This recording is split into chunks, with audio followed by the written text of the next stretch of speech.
Welcome, my dear competitive aspirants. Welcome to Ravi's GK channel. ఈ వీడియోలో latest current affair ఈ video చేసిన ఈ రోజే ఈ కరెంట్ అఫైర్ రావటం జరిగింది. SSC CGL, SSC railways, AP high court, అలాగే తెలంగాణ రాబోయే నోటిఫికేషన్స్కి, మన ఏపీలో రాబోయే నోటిఫికేషన్స్కి, బ్యాంకింగ్ ఎగ్జామినేషన్స్కి అండ్ అదర్ కాంపిటేటివ్ ఎగ్జామినేషన్స్కి చాలా ఇంపార్టెంట్ అయినటువంటి ఒక ఇండెక్స్, ఇది ఒక సూచి, ఒక రిపోర్ట్.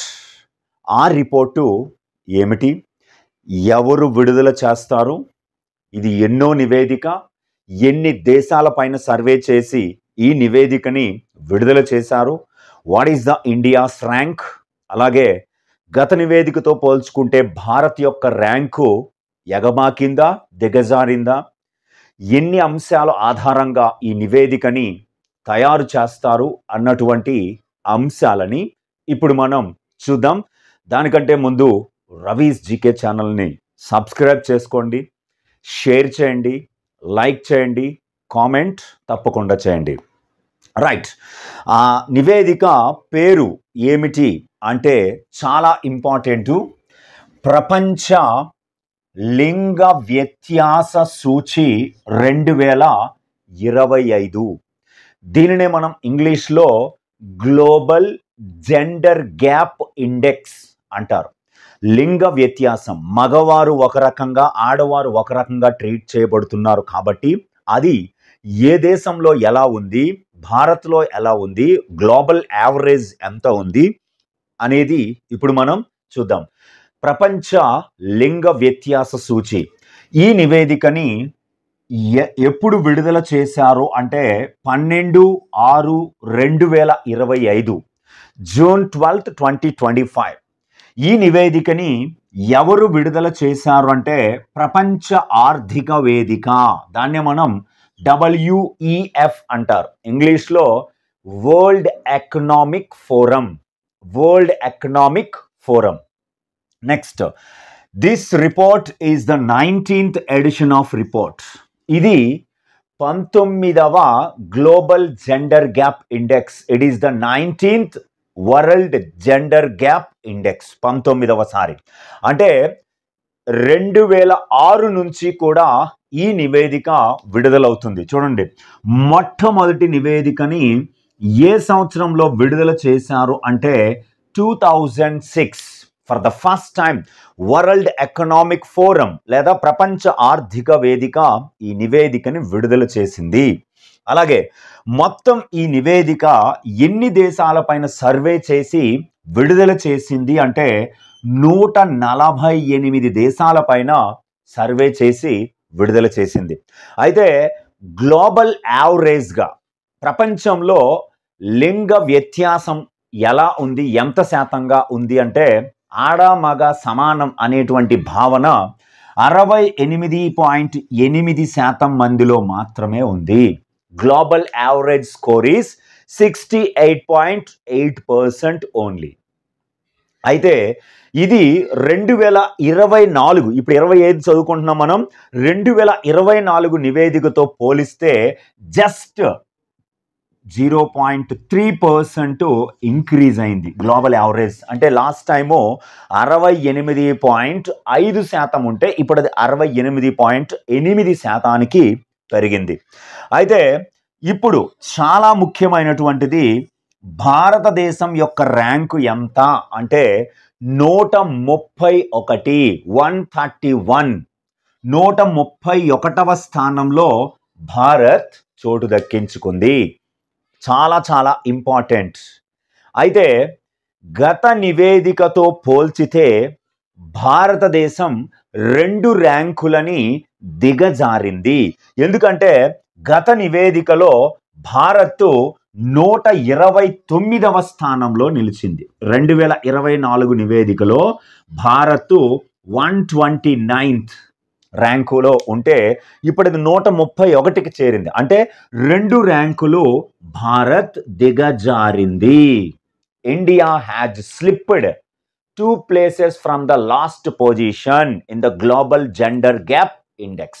మరి 2025 నివేదికలో భారత్ ఎంత స్కోర్ చేసింది అంటే 64.1% మాత్రమే స్కోరుని చేసింది.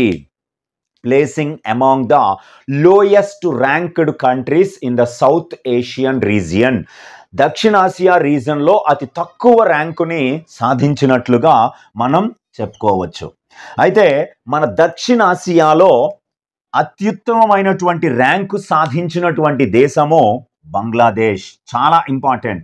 బంగ్లాదేశ్ మన సౌత్ ఆసియాలోనే, దక్షిణ ఆసియాలోనే బెస్ట్ ర్యాంక్ సాధించింది. అది 24th గ్లోబల్. ప్రపంచంలో 24వ స్థానంలో బంగ్లాదేశ్ నిలిచింది. ఇక్కడ ఇంకా అద్భుతమైన విషయం ఏమిటంటే గత నివేదికతో పోల్చుకుంటే బంగ్లాదేశ్ చాలా అద్భుతంగా సుమారు 75 ర్యాంకులు మెరుగుపడింది. అంటే గత నివేదికలో 99లో ఉంటే ఇప్పుడు 24కి వచ్చింది. 75 స్థానాలు మెరుగుపడింది. అయితే మన పొరుగు దేశాలను తీసుకుంటే నేపాల్ 125, శ్రీలంక 130 మనకంటే మెరుగ్గా ఉన్నాయి. అలాగే భూటాన్ 119 మనకంటే మెరుగ్గా ఉన్నాయి. మాల్దీవులు జస్ట్ మనకంటే వెనక్కి ఉంది. పాకిస్తాన్ పూర్తిగా అట్టడుగు స్థానంలో ఉంది. 148 దేశాలపై సర్వే చేస్తే 148వ స్థానంలో పాకిస్తాన్ అట్టడుగున నిలిచింది. ఇప్పుడు ఈ నివేదికలో టాప్ 5 కంట్రీస్ని ఒక్కసారి మనం చూస్తే ఐస్లాండ్ అనే దేశము అగ్రస్థానం 92.6% స్కోరుతో ఐస్లాండ్ అగ్రస్థానంలో ఈ నివేదికలో నిలిచింది. ఐస్లాండ్ అగ్రస్థానంలో నిలవడం ఇది 16వసారి, 16th టైం, 16వసారి. వచ్చిన నివేదికలు 19. వరుసగా మనకి ఇప్పుడు ఐస్లాండ్ అనే దేశం 16 సంవత్సరాలుగా అగ్రస్థానంలో నిలుస్తుంది. చాలా ఇంపార్టెంట్. అలాగే 2వ స్థానంలో ఫిన్లాండ్, 3వ స్థానంలో నార్వే, 4వ స్థానంలో యూకే యునైటెడ్ కింగ్డమ్, 5వ స్థానంలో న్యూజిలాండ్ అనే దేశాలు నిలిచాయి. రేపు ఇదే ప్రశ్న వస్తుంది. 2025 లింగ వ్యత్యాస సూచి, ప్రపంచ లింగ వ్యత్యాస సూచీలో అగ్రస్థానం పొందిన దేశాలు వరుసగా అని అడుగుతారు. Iceland, Finland, Norway, UK, New Zealand. మరి అట్టడుగు స్థానం 148వ స్థానం. ఆల్రెడీ చెప్పాను మీకు 148 దేశాలపైన సర్వే చేశారు కాబట్టి అట్టడుగు స్థానం సాధించినటువంటి దేశం పాకిస్తాన్ అనే దేశం. అయితే ఈ నివేదికని ప్రపంచ ఆర్థిక వేదిక వరల్డ్ ఎకనామిక్ ఫోరము 4 అంశాలని బేస్ చేసుకొని తయారు చేస్తుంది. 0 నుంచి 1 పాయింట్ స్కేలులో కొలిచి దాన్ని విడుదల చేస్తుంది. ఆ 4 అంశాలు కూడా చాలా ఇంపార్టెంట్. ఇక్కడ నివేదిక చదివామంటే భారత్ ర్యాంకు, భారత్ స్కోరుతో పాటుగా ఆ నివేదికని విడుదల చేసే సంస్థ ఏమిటి, ఆ నివేదిక ఏ అంశాల ఆధారంగా తయారు చేస్తారు అన్నది ఇంపార్టెంట్. ఓకే, టాప్లో ఉన్న దేశాలు కూడా ఇంపార్టెంట్. ఆర్థిక భాగస్వామ్యము మరియు అవకాశం. మహిళలకి ఆర్థిక భాగస్వామ్యం ఎలా ఉంటుంది, అవకాశాలు ఎలా ఉంటున్నాయి. ఇంగ్లీష్లో చెప్తున్నాను చూడండి. Economic participation and opportunity.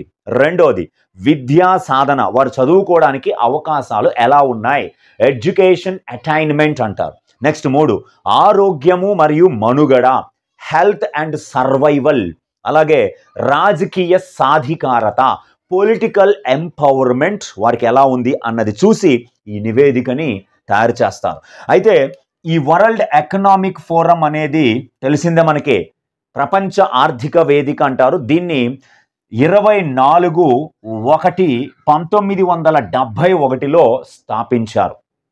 చాలా చాలా ఇంపార్టెంట్.